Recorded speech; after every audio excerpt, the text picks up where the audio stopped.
welcome to this afternoon's public lecture series we're running as part of the AHRC funded project, Grief, a Study of Human Emotional Experience at the University of York. My name's Emily Hughes and I'm one of the postdocs on the project, working alongside Matthew Ratcliffe, Louise Richardson, Becky Miller and Eleanor Byrne.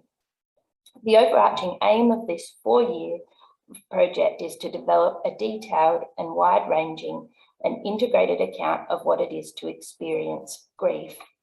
For updates on this project and upcoming talks, you can visit our website, griefyork.com, or follow us on social media with the Twitter handle @griefyork. So today we're delighted to welcome two speakers, Professor Karen West and Eve Wilson, who'll give a talk on supporting bereaved older people, evaluation of the Bereavement Supporter project. Karen West is a Professor of Social Policy and Ageing in the School for Policy Studies at the University of Bristol.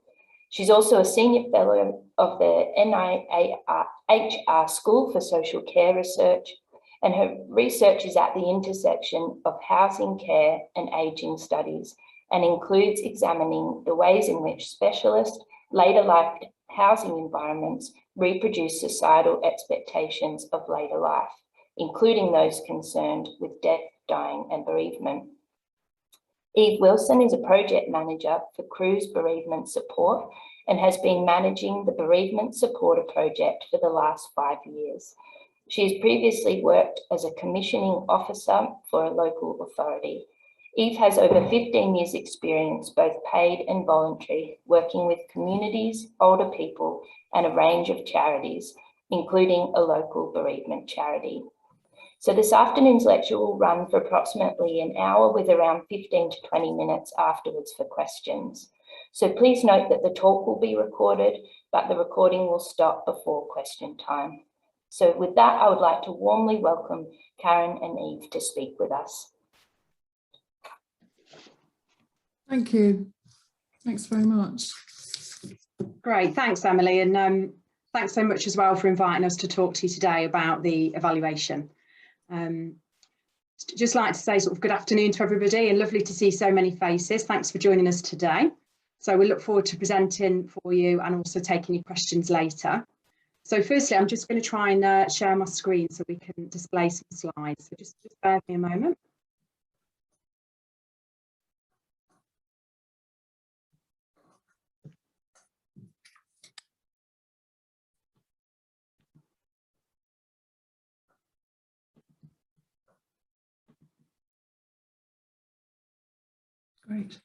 Great, okay, fantastic. So we'll make a start.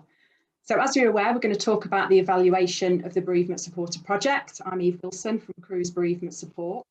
And I just wanted to start with giving you a bit of an outline of what we're going to cover over the next hour or so.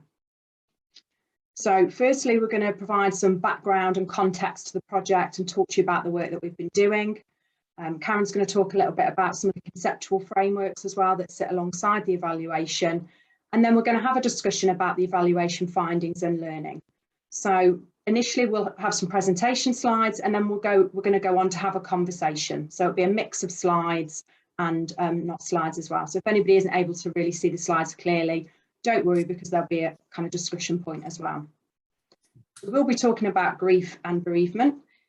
So I just wanted to sort of remind everyone really to keep yourself safe. You know, please do feel free to hide your photo or to take a break if you feel you need to take a break. If something that you've heard, maybe something you need to step away from, then that's fine too. But importantly, you know, just a reminder around self-care. I think it's important that we just remember and thank everybody who's taken part in the project and the research and gave generously of their time. So special thanks to those and also to the National Lottery Community Fund, who are our funder for this project and piece of work. So we've been working for the last 5 years in partnership with another organisation called the ExtraCare Charitable Trust. And I'm just going to talk to you a little bit about Cruse first for anybody who isn't familiar.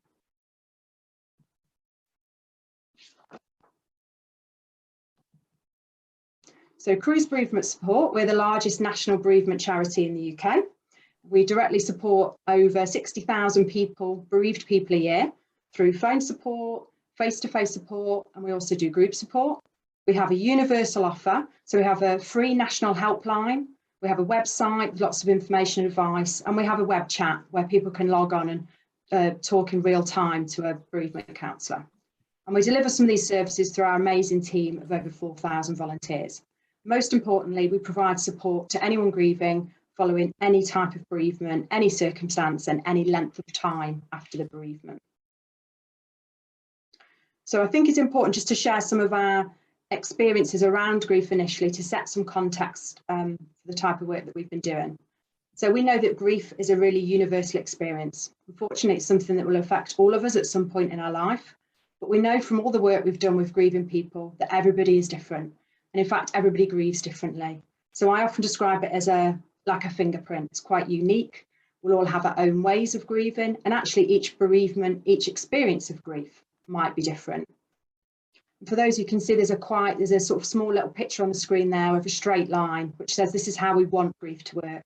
In a linear fashion, we want a start and an end date almost. But we know, unfortunately, that isn't how grief works. It's often a lot more messy, a lot more complex. And there is no time frame for grief. So unfortunately, we can't say, oh, within a certain amount of time, we'll feel different or we'll feel better. Actually, that's quite unique and quite individual. There's no hierarchy in grief. We would never sort of compare someone's bereavement with someone else's as more serious or more major. In fact, everybody's experience is so unique that people will grieve individually for very different types of bereavement and in different ways. And finally, we would say that grief is not a disorder or illness. Although very painful, a very difficult experience, actually it's a natural healing process that is to help us to adapt to that major change that we've been through. So those are some of our sort of core learnings really, and core understandings of grief from the work that we do at Cruse.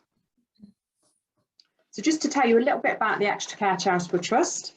They're a fantastic organisation who provide not-for-profit housing for over 50s, so retirement accommodation, where people can live independently, but they can also have care if they need it. They support over 4,400 older people in England across 16 retirement villages and 5 housing schemes. So with this project, what we've been doing is working together, Cruse and ExtraCare, to look at how we can improve bereavement support for those older people, those residents who live in those accommodation settings. And we've done that for a number of reasons. So firstly, if we think about older people and think about bereavement, unfortunately, as we age, we experience loss and bereavement more frequently. And if we think about groups in society, I would say that actually older people are one of those groups that will experience multiple losses and more frequently than most of the groups. Quite often, older people will have fewer support networks at the time of bereavement. They may also have a major change in circumstance, such as something like moving home as a result of bereavement, which in itself can be a loss and can, cause somebody to have that experience of grief. But what we also know is that through research that older people are less likely to access support or be referred for formal services after a bereavement. There's lots of statistics around that. Actually, younger people, the younger generation, are more likely to be referred to those services or to gain access. So we identified there was an unmet need there in terms of older people grieving and their multiple experiences of grief.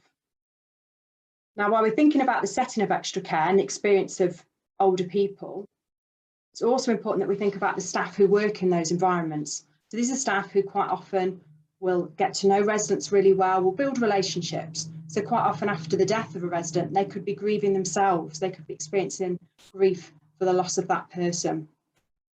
ExtraCare also delivers end-of-life care, which means that somebody can live in ExtraCare and live well to the end if they're able to, which means that staff might also be involved in looking after somebody, providing care at the end of someone's life. So through those experiences and also through the fact that they'll be supporting residents who've had a bereavement, we thought it was really important with our project that we focus on both groups. So the model itself, the project is based on a peer support model. So what we've done is we've undertaken training of some of those ExtraCare residents with Cruse to provide listening support to their peers. There's a photo there on the screen of some of our volunteers. So these are not paid counsellors, they're not people who necessarily have that kind of background. They're people who are committed to providing a listening ear to somebody who's had a bereavement.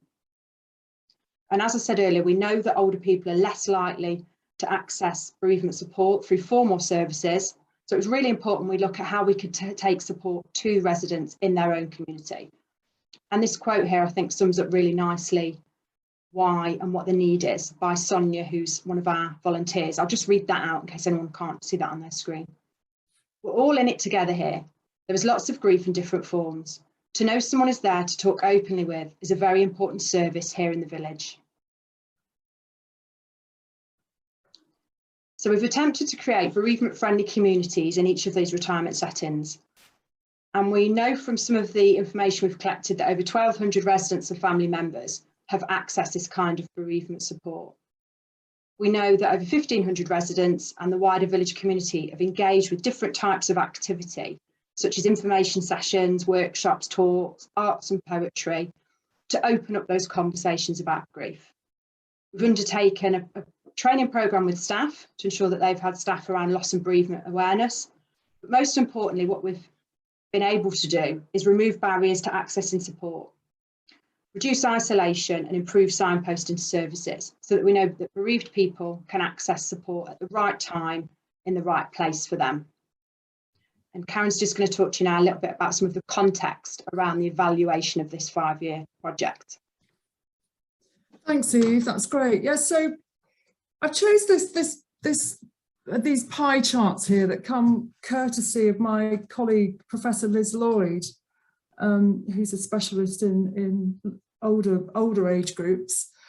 And I think it just sort of echoes some of the things that Eve was saying, really, about the expectations that we have of people who are grieving in later life. So if we look at the pie chart on the left, we can see that at the beginning of the 20th century, this is how death was distributed, fairly evenly throughout the population. But by the end of the 20th century, we can see that death and dying is overwhelmingly concentrated in the 65 plus age group, and by inference also bereavement. Now, of course, that's not to say that people are not bereaved when older people die, but I think in terms of thinking about spousal bereavement or close partner bereavement, bereavement is similarly concentrated very much on older people.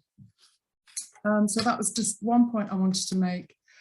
And Eve, could you do the next slide, please? Sorry, there's me trying to click on myself and realising that I can't. No problem.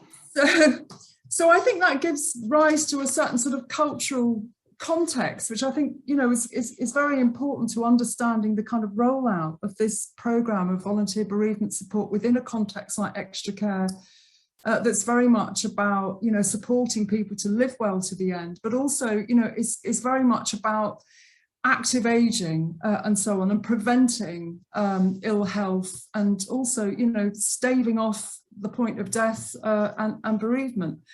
And I think this is captured quite well by another colleague at Bath University, Malcolm Johnson, who's a social gerontologist who unusually specialises in death and dying. You would think that would be obvious as a social gerontologist, but so few people do. But I think he captures the situation quite well in this quote, so that, although we're experiencing this kind of longevity boom at the moment, we're not very good at actually helping people to live well, spiritually to the end of their lives. And I think we don't take sufficient account often of the way that older people will experience bereavement and grief. And there's a kind of expectation as well that older people just kind of know how to deal with it, because it's an older person's thing, that they will kind of automatically know and just be able to get on with it. So it's some of those kind of cultural norms, I guess, in a way that the project was trying to challenge in a sense, but I think that sort of broader cultural change, takes a lot longer to achieve. Can you do the next slide, Eve, for me? Thanks.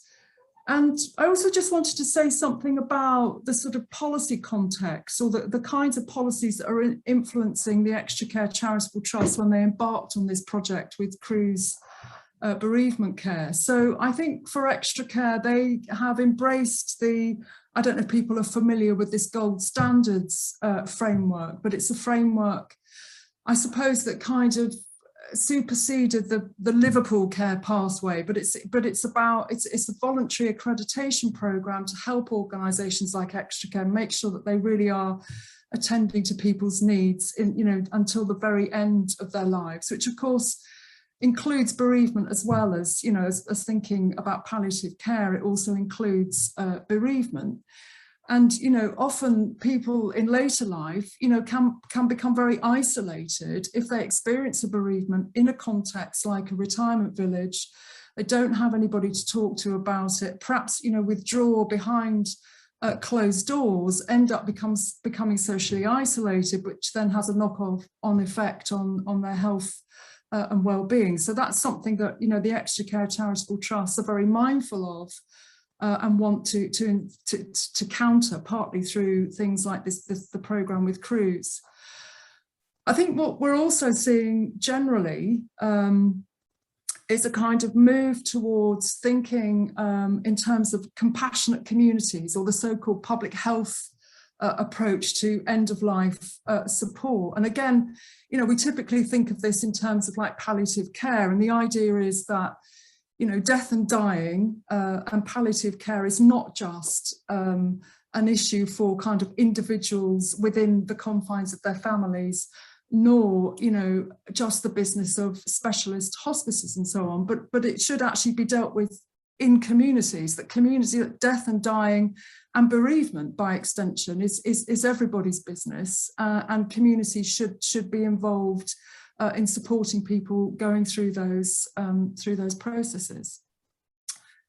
And I think the idea behind the Volunteer Bereavement Supporter Programme is very much informed by a paper, and Eve can say a bit more about this, is by a paper that came out a report rather, that came out from the National Bereavement Alliance in 2017, which argued that actually, most people just need a bit of awareness and information, a bit of signposting to information in order to deal with bereavement. Some people, on the other hand, could benefit with some sort of peer support, and that's where the idea of the compassionate communities really comes in that middle band there.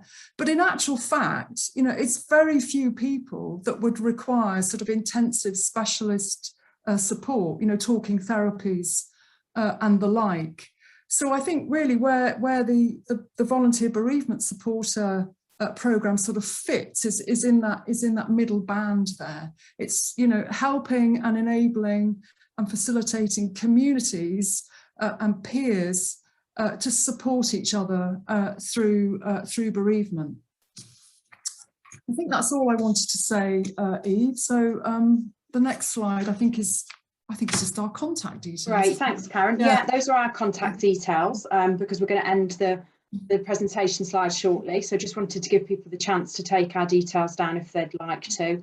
The evaluation report that we're going to talk about now is available imminently. So in the next couple of weeks, that will be shared publicly, and you'll be able to access the full document and have a read too. So what we thought we'd do now is just talk through some of the headlines of that report, some of the challenges that we've identified, and hopefully that'll generate some discussion questions as well. So I'll just end this stop share. Great, that's worked okay. So Karen and I were going to have a conversation now, really, because I think that would be the best way to bring to life some of the things that we've learned. So if you could start, Karen, by just telling us a little bit about your role in the evaluation. Yeah, sure. Thanks, Eve. So I led the evaluation with a team initially at Aston University, and then I moved to Bristol, and my colleague Rachel Shaw was also involved in that. And Katie Rolleston was the researcher and did most of the data collection, but I led the evaluation. And we were interested in sort of 4 areas, really. We were interested in how the service was organised and delivered. We were interested in the quality of the training and the information that was delivered. We were obviously interested in outcomes for individuals, so that's to say residents, volunteers and members of staff. But we were also interested in it, this comes back to what I was saying earlier, we were also interested in some of the kind of wider impacts and the extent to which the Volunteer Bereavement Supporter Programme helped to kind of develop enhanced grief literacy amongst residents and staff across the villages run by the ExtraCare Charitable Trust, and the extent to which it opened up, better communication about death, dying and bereavement, given some of these taboos and given some of these kind of cultural expectations that older people should just be able to sort of get on with it. It's a bit of a long answer to your question, Eve.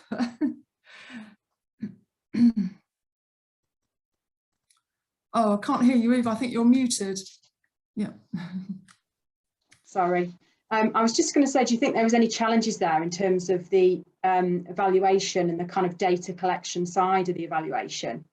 Yeah, well, we certainly did have challenges. I mean, there was never any way that we were going to be able to kind of do an evaluation in a standard sort of, kind of randomized control trial way. It just didn't really kind of lend itself to that, because there are no sort of standard inputs. The kind of support that volunteers were giving to residents was very variable, and actually was quite often difficult to capture. Sometimes it could just amount to having, a very small, brief chat in the restaurant with a resident. It may have just been a kind of ad hoc, fleeting sort of interaction. In other cases, it might have been more intensive and gone on for longer. So there was no sort of single input that we could kind of measure.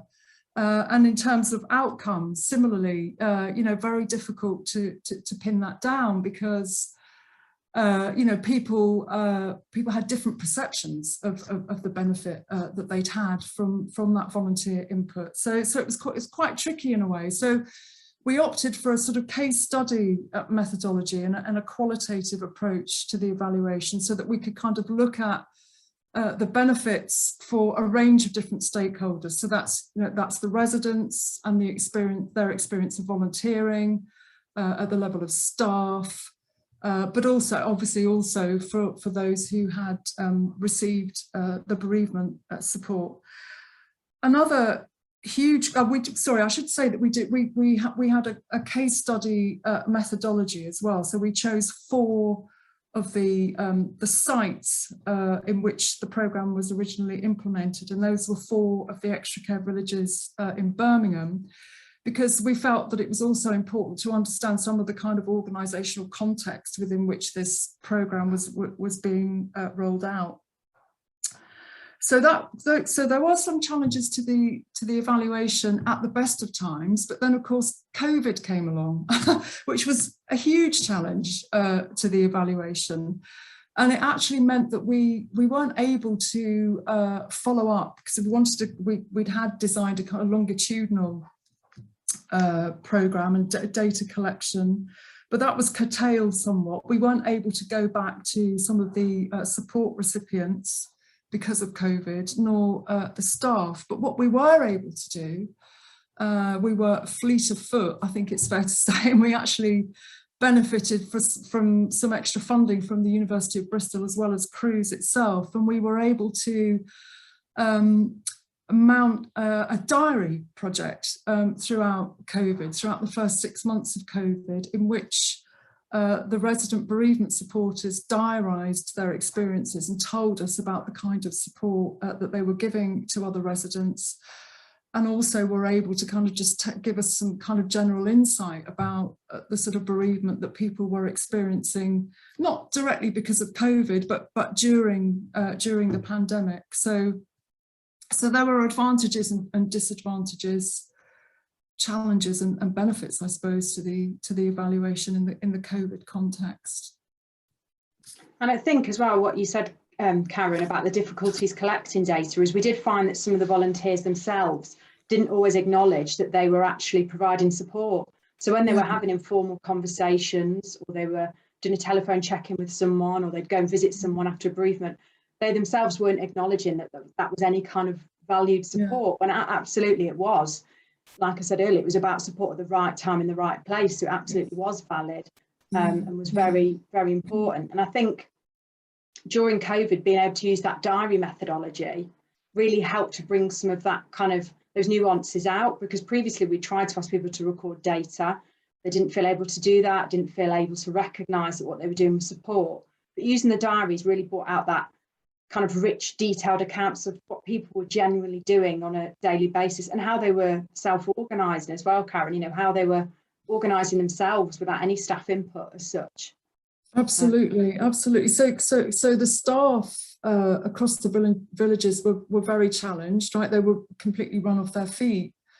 People were experiencing COVID-related bereavement, but it was clear from the diaries that the volunteers took the initiative, basically. They were able to kind of organise, and in some cases they organised things like chains of telephone calls where they identified people who were vulnerable and organised a team of people to make sure that those people got a call at least once a week.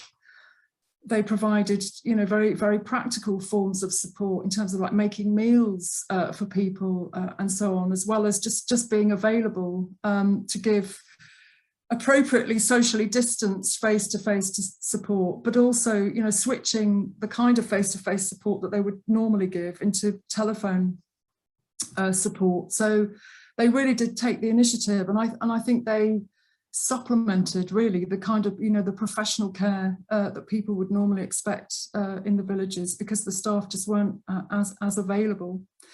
I think what was really extraordinary as well that we learned, we had some really powerful examples, didn't we, of the ways in which the volunteers had organised memorial events as well across the villages. So they'd organised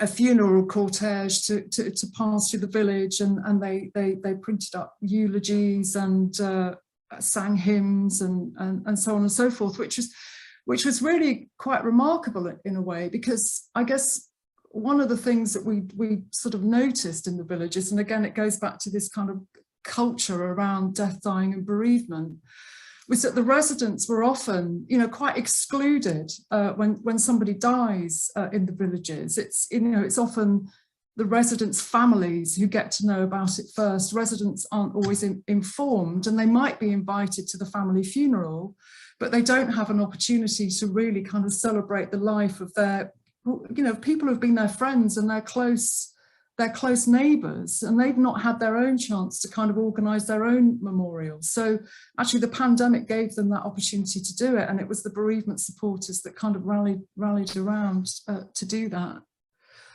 Yeah, and I think for me as well, what it demonstrated is because we'd laid those foundations where we were having conversations about death, dying and bereavement, and we were talking about grief, and we were encouraging people to talk about it and talk to others.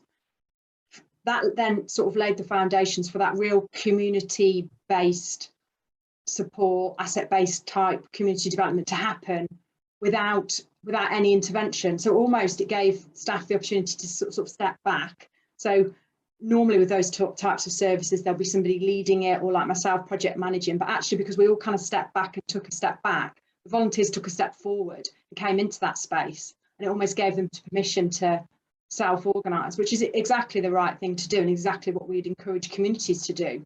Like Karen talked about earlier, that public health approach to actually being able to support those around you, and only really needing a service when you're at the point where it needs to be, you know, a specialism. And those examples of collected grieving, you know, the people coming together on the balconies or dropping off flowers to someone's front door and things like that, I think were part of that bigger piece of work we'd already been doing to try and change that culture and empower people to feel that they can do that. They don't need permission to do that. They're able to do, you know, they're able to do that themselves.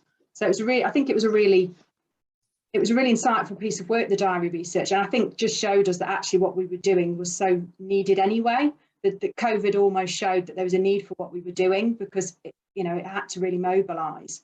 And we wrote a report about that piece of work, which is also available, and we can share specifically about what we learned from the diaries. I wonder, Karen, if we can move on and talk a little bit about how the service was organised and delivered, and what you found out about that in particular. Sure. Yeah. Okay.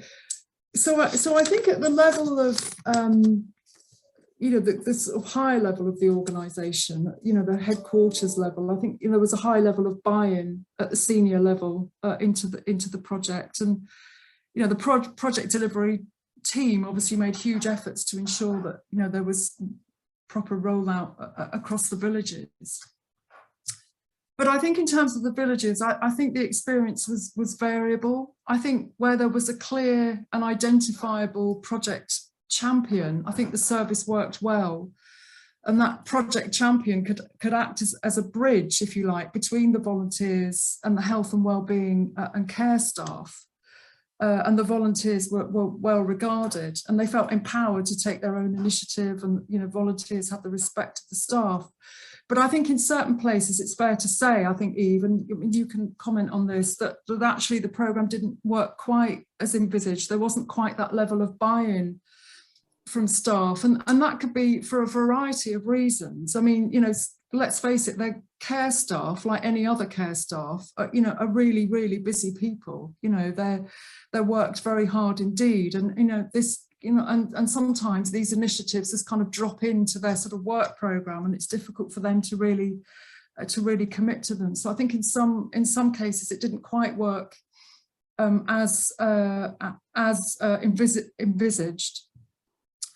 And I think this kind of relates to what we were saying before, in a way, that I think we realise, that changing these kind of mindsets about how you kind of communicate death and illness across the villages was something, that will take a bit longer to change, as it were. There are some quite entrenched practices, let's say, around that.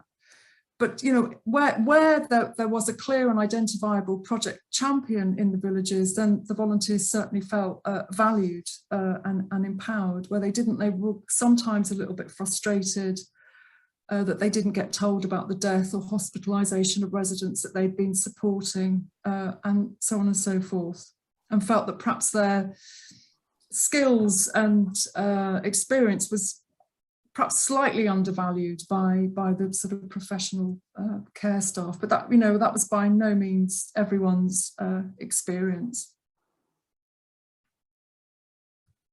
Yeah, and I think what we also found in some locations where it did work really well is that actually the volunteers were there to help almost support the staff. So you had a couple of locations where it worked particularly well, and staff were able to identify people who'd been bereaved and maybe isolated or quite lonely, and were able to match them with a volunteer to be able to kind of help them through that journey, that grieving journey. And that's where it could work quite well. And as Karen said, with staff being really busy, it's almost an additional service that's there then for residents.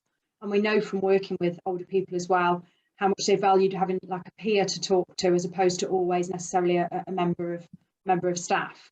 But yeah, I think you're right. In the locations where it didn't work as well, I think also that was about kind of attitudes towards bereavement from a staff perspective, which is really important to consider when you're working with any kind of large organisation, because we're all different, we're all human, we all have different experiences of bereavement and grief, we all have different beliefs. And it was really important that we offered that training and awareness to staff, because certainly when I started working in some places with some staff, not all, but some staff were reluctant to have those conversations about death, dying and bereavement, because they felt that they might be upsetting for residents, or they might be something that residents didn't want to do. And actually it was really important to kind of open up the space to allow there to be a choice, because actually there were residents who wanted to talk and come into groups and share their experiences. There were residents who wanted to kind of explore that a little bit more as part of their living well. They were quite aware, some residents, that may be their last home, and they wanted to have those conversations about how that felt and, how they felt about that stage of their life. So I think it's really important as well that we worked to support the staff as well with that kind of attitudinal change. Yeah, absolutely. And just to say there that my comments about the kind of organisation relate to just the 4 case studies that we looked at. Eve obviously has, the wider kind of appreciation of the programme, but also when it comes to thinking about the training and the information, we had much more data. So we had data from across the range of villages that were involved in the project, and we had some great data feedback basically from the training and information sessions. Do you want me to say something about that now? Yes, that'd be great. Thanks, Karen. Yeah, okay. Yeah, so I think what we found that, I mean, in a way, I think that's the big success story of the programme is the training and information programmes, and it was very highly rated by staff at all levels of the organisation. So it wasn't just care and health and well-being staff that had the training, that there was a real effort in ExtraCare to make that training accessible to a whole range of staff, including people who worked in marketing, in headquarters and so on, and they all said that how that had given them a much greater appreciation of the kinds of things that residents are going through when they move to the villages, because quite often people are moving, having experienced a bereavement because they can no longer live on their own. So that made a huge difference across a wide range of staff in the villages, and the training was likewise very highly rated amongst volunteers and residents alike. And I think there were quite a few things that came out of that evaluation of the training. And I think, a few things that were striking. I think that it sort of led to a much wider understanding of loss, not just death-related loss, but I think people were able to kind of frame the sort of losses that older people experience in those kinds of settings, as a form of bereavement, without having, without sort of overemphasizing the point. I mean, it's not, not everything is experienced as a bereavement, but they were able to kind of translate some of that learning about death-related loss to the wider losses that people experience across the villages. I think, and this was for staff, I think was a huge, one of the huge benefits is that staff realise that it's okay to just listen, right? You don't have to be there, because there's an awful lot of nervousness on the part of staff about how you actually speak to people who are bereaved. And this allayed, the training allayed an awful lot of fears on that score and made people realise that it's okay to just listen. I think as one person put it, I can't remember the exact quote, it's like, this realisation that not everything requires an action. Quite often the staff, they need to be seen to be kind of busy with residents, whatever their kind of needs are that they present. It requires, normally an action to go with it. But actually for bereavement, just listening and being silent is perfectly okay. So I think that was one big thing that we found, and one huge advantage of the training. The training, it's not mandatory for staff, and I think uptake was variable across the villages, but one of the recommendations that we've made on the back of the evaluation, that the training is made mandatory for all staff. I don't know if you wanted to add anything to that, Eve. Yeah, I think one of the most striking bits of learning for the staff was about moving away from that solution-focused work. We did a lot of work in the information sessions and the training to explain to staff that actually grief isn't something that you need to try and fix. Grief is a process, it's a journey, and actually if somebody is upset when they're talking to you, or maybe distressed when they're talking about a bereavement, that isn't something you need to try and almost fix in that half hour that you might have with that person. And actually it's quite healthy, and it's okay if that person is upset and they're upset again on another occasion. And we did a lot of work to try and explain how grief can vary for different people, but also some of those key principles about not having a time frame, and actually everybody grieving differently and not expecting everybody to have that same journey.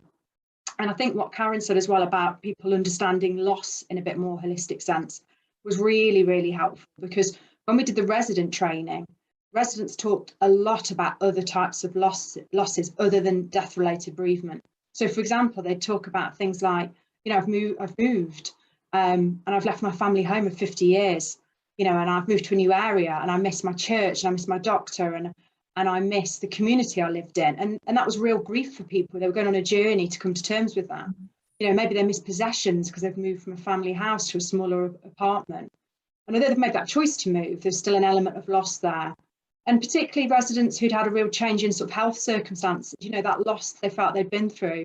For example, maybe loss of mobility was one that came up often. Maybe somebody couldn't drive anymore. Actually, could be a really fundamental loss to any of us. So I think understanding that people can grieve for those losses in the same or similar way that you can for bereavement was really helpful, particularly then when the pandemic happened, because I think there was a bit more of empathy, understanding, a bit more of actually, yeah, we're all experiencing some kind of loss now, because we all experienced that kind of loss through lockdown, whether it was not being able to go to work or see family or friends, or even maybe at worst case that, you know, having a bereavement during that pandemic. So I do think that developed that kind of understanding and empathy, because residents could see that other people were going through losses, and if they were bereaved, they could also see that they perhaps weren't the only one who's experienced some type of loss. And we learned quite a lot through that, Karen, didn't we? We learned that some people actually who were grieving found the pandemic almost quite helpful, because it gave them permission to step back, to grieve, not to socialise, not to have to put on the smile, because actually the pandemic forced them to kind of stop and take stock. For other people, it was extremely hard. You know, they were isolated from family and friends. They couldn't go and use their normal kind of social networks or enjoyable activities to help them grieve, or to help with that restoration following grief. So we saw quite a mixed picture, but I do think running through all of that was a general empathy that actually we're all grieving, and a bit more of an understanding what that might feel like. Would you agree, Karen? Yeah, most definitely. Yeah. Okay, I wonder if we could talk a little bit about some of the outcomes for the volunteers, so the peer volunteers themselves. We did a lot of work to understand their experience, didn't we, as well? Yeah, we did. So for the volunteers, you know, this is clearly a sort of higher level volunteering opportunity that enables people with sort of counselling skills to, you know, to bring those to the fore. Although the programme wasn't aimed at that kind of person necessarily. I mean, the volunteer programme is open to any resident. It was striking that the volunteers that came forward, at least in the first wave, had those kinds of listening skills. So they'd either been in the sort of caring professions, or we had people who were vicars and vicars' wives, people who'd worked in drug and alcohol dependency counselling and that kind of thing. So for those kinds of residents, this was a real opportunity to bring those skills that they'd acquired in their kind of professional lives into their kind of voluntary life, which is great, because, you know, there are a range of volunteering opportunities across the villages, but I think, you know, this is a very challenging opportunity, a higher level opportunity of volunteering, let's say. But I think there's a slight downside to that as well, which we've kind of alluded to, in that some people who felt that, you know, they were bringing those kind of qualifications to bear on the volunteering role were slightly frustrated, I think, on occasion, that they weren't sort of, you know, having sort of formal referrals from the care staff of residents in need of bereavement support, and that often, you know, the support that they were giving was more ad hoc.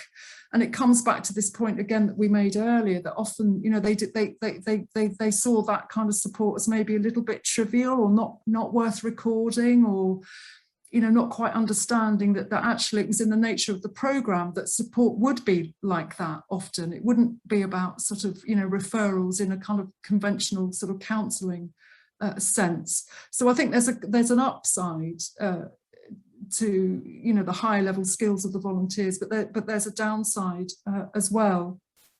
But definitely, you know, a very rewarding volunteer experience.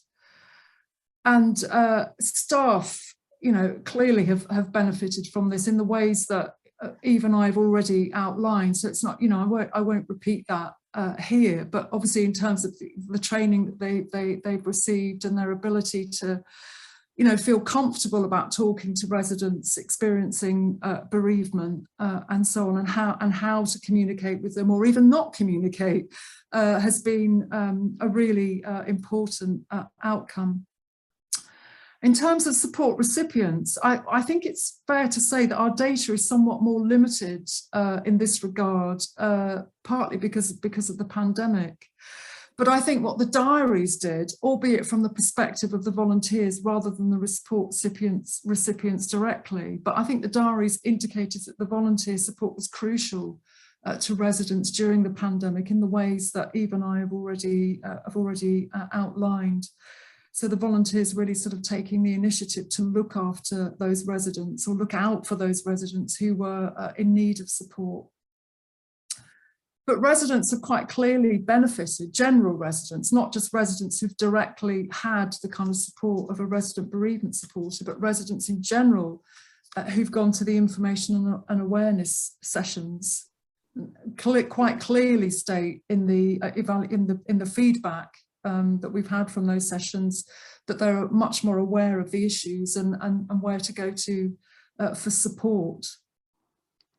Yeah, I don't know if you wanted to add anything to that, Eve. I was just going to say, a colleague of mine from ExtraCare, together we delivered a lot of those information and awareness sessions, and it was really striking how many people came along to those sessions and actually shared quite personal stories about their own bereavement, their own history of bereavement, some of which were from quite a long time ago, you know, in early adulthood or even childhood. And often said actually sometimes it was the first time they'd ever spoke to anybody really about that experience. You know, and how that felt. And it was really, I think what was really interesting is an awareness that actually that's really healthy and doesn't necessarily mean then that somebody needs to go on and have a professional service. You know, people felt they were able to come, share, talk, find other services if they needed it. But also I had various residents say to me that they just felt lighter for having come along and been able to talk and be able to be heard. And that was enough. You know, that was almost enough for them in that point in their life. Particularly powerful when you have people who talk about childhood and bereavement they had in childhood, because if you think generationally, quite often those bereavements were at a time culturally where we didn't talk at all about bereavement, or we were encouraged not to. We were told that, you know, keep calm and carry on. Let's not mention that. Let's not upset ourselves. Let's not talk about that again. And I had residents talk to me about siblings that had died when they were children, and the family had never spoke about the sibling ever again because it was decided that that was the way to cope, you know, not to mention it, to sort of ignore almost that had occurred. So I think by having different ways that we could open up this conversation, because we had information and awareness sessions, we did coffee mornings, I did art workshops, we did poetry workshops. There's lots of different ways that people could engage in a way that was comfortable for them. And I think some residents actually surprised themselves that they did open up in that way, that they perhaps weren't planning to, but actually felt that they could. And we talked a lot about the different emotions involved in grief, and not only the emotions, but how it affects us physically, cognitively, how grief is so holistic, it can affect all parts of us, including how we think, how we feel. And those sessions were really insightful, because residents would often talk about things like guilt or regret. And it was really helpful to normalise that and to talk about it and say that's okay, that maybe you feel guilty about that, or that you regret that's okay. It's an allowed feeling, you know. It might be painful, but it's okay that you feel that way, and talking about it in a way that can help normalise some of those really, really difficult sort of emotions. I think the biggest thing that came out as well is what Karen said, that changing what to say culture. You know, people, you know, we were really keen that people felt more comfortable talking to a bereaved person, and instead of maybe avoiding the person or avoiding the topic at all, that they felt able to give condolences or to just speak to the person without worrying about finding the right words. And most people came on the training, that was one of their kind of objectives. Most people said, I really want to learn what to say, because I always feel like I'm going to say the wrong thing, or I don't know what to say, or I'll say nothing. And at this point, it might be useful as well just to talk a little bit more about those residents that we work with that were living with dementia. So in ExtraCare, there'll be a number of residents who live with dementia, and then there'll be residents who don't live with dementia, like you'd find in any community, you know, in a neighbourhood as such. So we did a lot of work early on to try and understand some of the challenges that people were facing, because there wasn't an awful lot at the time, resource-wise, in terms of grief and dementia. So there's another project that Cruse have in Wales where they developed a resource booklet around grieving, bereavement and dementia to break some of those myths around common myths like someone with dementia can't grieve, which we know isn't true. We know dementia affects people in different ways, but actually even when someone's cognition is affected, you know, one of the last things that will be affected is the way that they feel, you know, the emotional side of the brain. So we talked to residents and also carers, and we developed some resources around that. And one of the things that came out as a common challenge was staff or family or even other residents feeling that they weren't sure how to support a resident if the person was living with dementia and they had memory loss, or they had confusion or cognition issues as part of their symptoms. You know, so what do you do if somebody can't remember that somebody's died? What do you do if somebody asks repeatedly where that person is, but actually we know they died some time ago? So we developed a fact sheet, some resources with real life examples of how those types of situations could be managed, and help to raise awareness that actually somebody with dementia can still grieve, and it's about how we support them in the grief. And we also did work with carers, so people, not paid carers, but family or friends who are looking after somebody who's living with dementia. So it could be a husband and wife, or or family friend as such. And we developed some resources there around the kind of losses that carers were experiencing, carers, but also the person with dementia.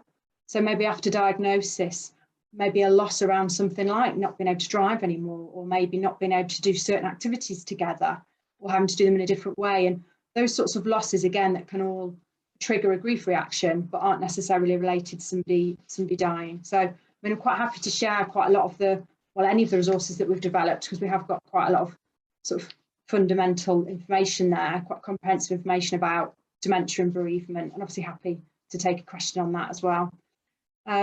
Just conscious of time, so to keep to time, should we round off, Karen, just one last question, if that's okay? Sure. Yeah. Yeah, so should we just think about if there's any other wider impacts that we don't think have been covered yet in what we've discussed?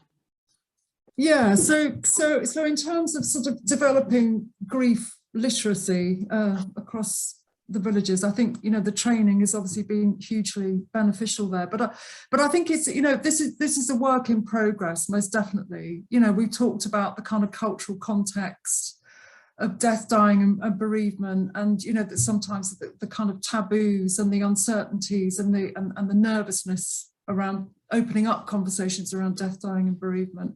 I think this has been a really important step in opening up those conversations, the Resident Bereavement Supporter programme. And I think that the volunteers, because they are people who have kind of, experience, prior kind of professional experience as well, I think they've been the ones who've been really at the kind of forefront of challenging some of these kind of more entrenched practices, and hopefully will continue to do so. That's really, I think, all I wanted to say in addition to what we've already said, Eve. I don't know if you've got anything to add. Thanks, Karen. I think from a Cruse point of view as well, we've learned probably a lot through the evaluation of the project about how to work with communities, actually how to work at that kind of, as Karen showed in her presentation, that first level, where you can help to raise awareness, share information, signpost, and actually that type of support that most people in a community will need following a bereavement. So we've learned a lot about how we can work with communities and upskill communities and empower people as well, and some of the challenges with that. So it's been a really useful piece of learning for us at Cruse in terms of thinking about future practices and services. I think it's definitely left some legacy where there is a different type of culture in ExtraCare about talking about death, dying and bereavement. Obviously that takes time and will need to continue, but we've definitely seen a kind of shift to those sort of open conversations, which sits so well with the work that they're doing around end of life and people being able to live well until the end of life. And then also for us, I think moving forward, we've learned around a lot of the challenges around peer support, and actually the support that peer supporters themselves might need, some of the things that we need to put into place to help support them and enable them to be able to do that, but also sometimes how professionals sometimes need to step back and allow people to be able to sort of self-organise and do some of these activities as well. I think that's probably, in a nutshell, the additional impacts from us. So we're quite happy, I think, to finish at that point, Karen, in terms of our presentation, aren't we? And hand back to Emily for any discussion or questions. Great, yes, thank you.